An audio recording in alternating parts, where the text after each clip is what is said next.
tendon neuroplastic training, or as I call it, TNT training, because it'll literally explode your tendon in a good way.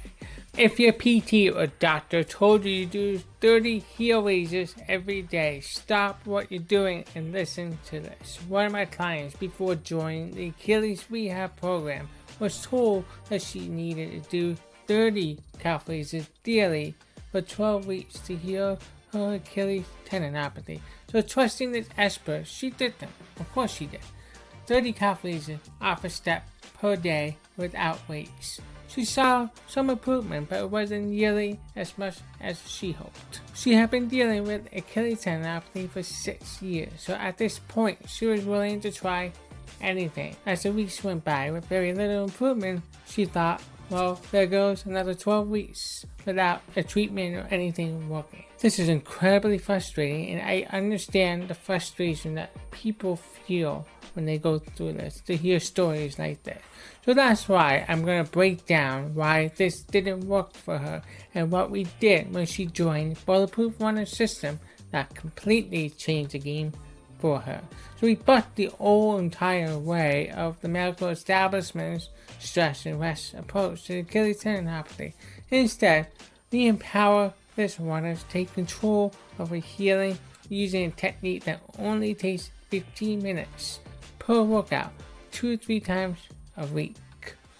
Are you ready to learn more? Then let's dive in. This runner came to me in frustration this past spring of 2025 and was exasperated to why this latest round of treatment and PT didn't work. So over the course of the following few weeks after we met, we talked almost daily and over Zoom to figure out what was happening with her specific situation. After much conversation and collecting the data and the information that I needed to know, I finally had a complete picture. First, this runner was prescribed an eccentric deficit heel raise protocol. It's also known as the Alfredson protocol, which is shown to be effective in literature. The problem is, she has exertional Achilles tendinopathy. In my experience, and the research that backed this up, this protocol doesn't work for this type of injury, okay? And second, she was being asked to do 30 calf raises daily, which was too much time and too much to ask for the tendon, especially at the exertion point. As a result, there was not enough healing going on. It's in the stuck position where the body does the eccentric activity, triggering the proper cellular response for healing, but there isn't enough time for these responses to actually take effect. Besides, with the exertional Achilles tendinopathy, it does not like to be compressed or stretched. So by doing a deficit heel raise, you disrupt the healing process. So collagen is a protein in a molecule that keeps tendon together and makes them elastic and extremely strong. It is so important for athletics and every facet of life. But these tendons and collagen aren't static objects. The tendons are controlled by the muscles that produce the force on the tendons. So the brain is actually quite smart, and they know where to sense what skeletal muscle to pull in order to create the right amount of force. The stare band is going to represent your tendon, and my left hand here on your right side of the screen is the bone that is acting upon the attachment to, and then my right hand on your left side of the screen is the muscle. What you can do in a healthy tendon, usually the force is pretty even. They pull on the tendon, and the tendon really it stretches a little bit, but not so much, so that it can move the bone, right? But let's say you have tendinopathy at the top part of the green therapy band here.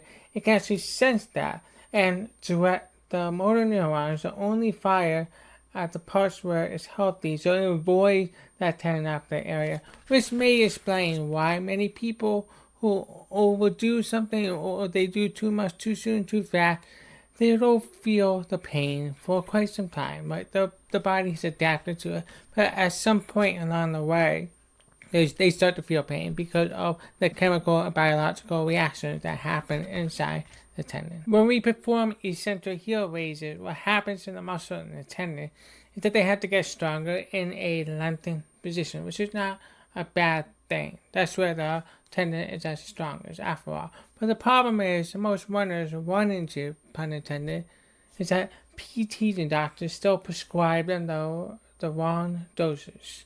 They just tell people do the calf raises to go up and down, or they do 2 legs up, 1 leg down as often as they can daily. But what they find that it takes a really long time of consistent exercise to really get better. And in many cases, like in the case of this runner I was talking about, they don't really see a huge improvement, and it's not an efficient use of their time. Now, eccentric is something that can work for people. Don't get me wrong. There are many studies out there that show that eccentric are ideal for regenerating muscle and tendons, right? I just believe in a better approach that saves you time and is way more effective. So what is this approach I'm about to share with you, especially since this runner I've been talking about has had so much success with since she started working with me? This approach is called Tendon Neuroplastic Training, or as I call it TNT training, because it will literally explode your tendon in a good way. In this runner's case with insertional Achilles tendinopathy, what we found is that the insertional tendon does not like dorsiflexion, right? And so using this TNT approach has been one of the most effective ways to help strengthen the muscle and the tendon that acts upon the insertional area of the bone and repairs it in a much more efficient manner. Okay, now how do we incorporate tendon neuroplastic training approach into rehab? First, we've got to get rid of these eccentric protocols, the 30 calf raises per day, or simply doing calf raises with no purpose, weights, guidance, or vision behind it. What we want to do is become really nuanced with how we approach this method. Then what we'll do is we want to look at, okay, how much weight can you handle under load without pain or falling over? I'm not talking about 20-pound dumbbells. I'm talking about putting a bar on you or using as heavy as weight as possible. And I'm talking about getting to the point where you're able to do 90%, 1.5 times your body weight under load. So that's the goal. Before you go in the comments and say that is impossible, I'm telling you, it's possible. I've had several clients who are already at this point, right now, in the moment in time, at the time of this recording, that they're at 90%, 1.5 times their body weight. And when they reach that point, they reset the master weight, and then they start at 70% and keep going, right?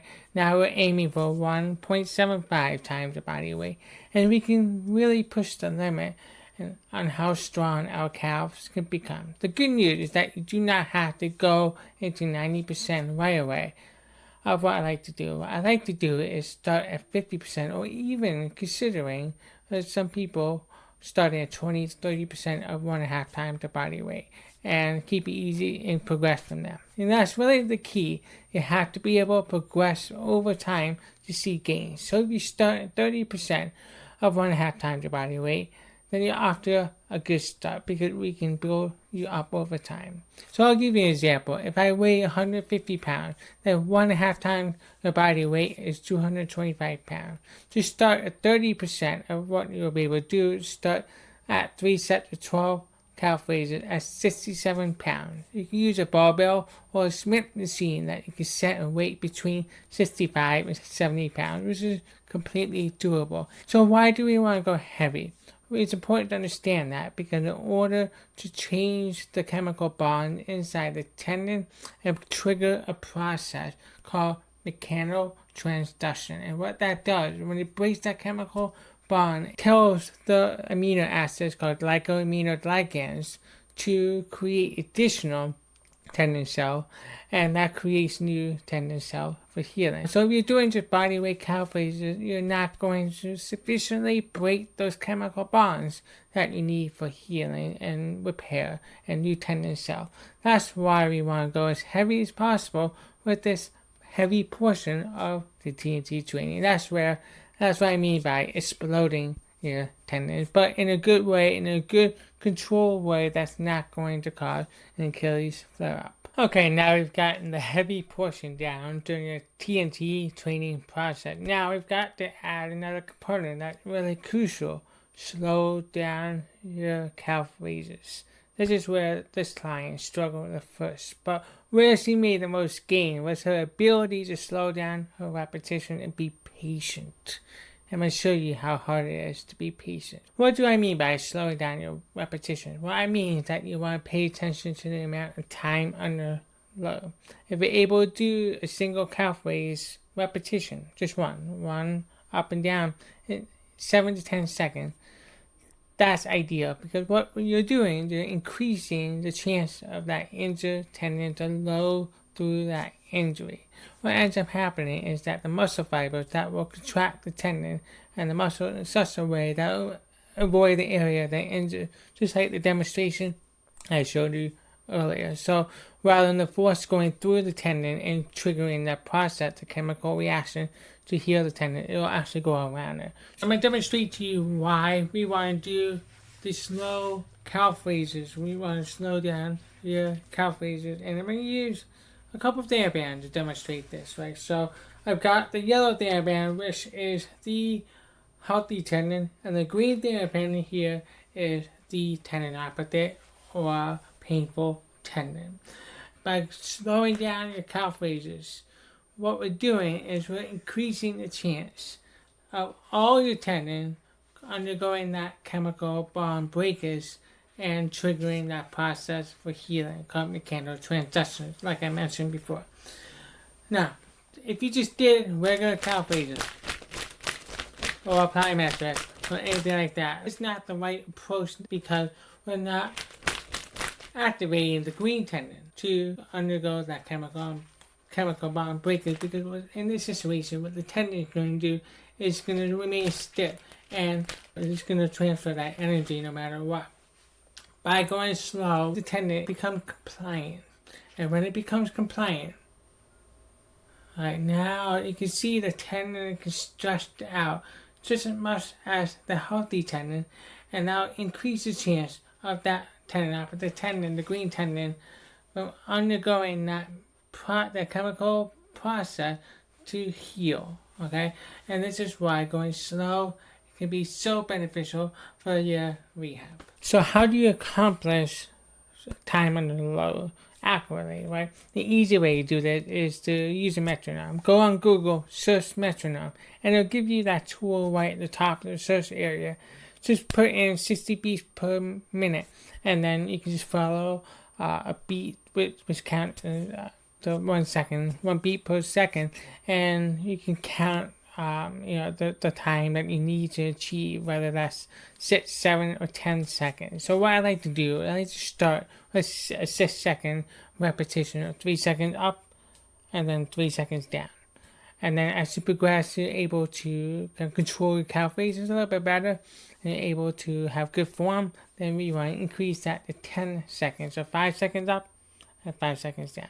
Or you can do 3 seconds up and then 7 seconds down.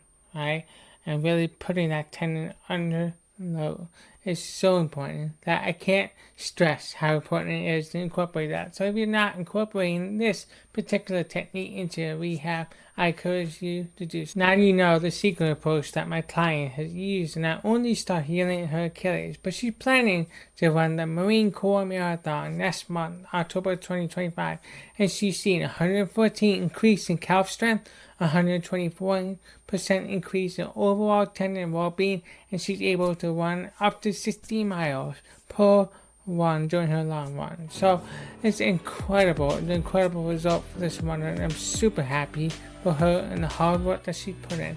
If you like this video, check out my other video. It's called Achilles Rehab is Like Investing. It's going to give you insight and a mindset that you need to be able to commit to a 12+ week process that's going to help you heal your tendon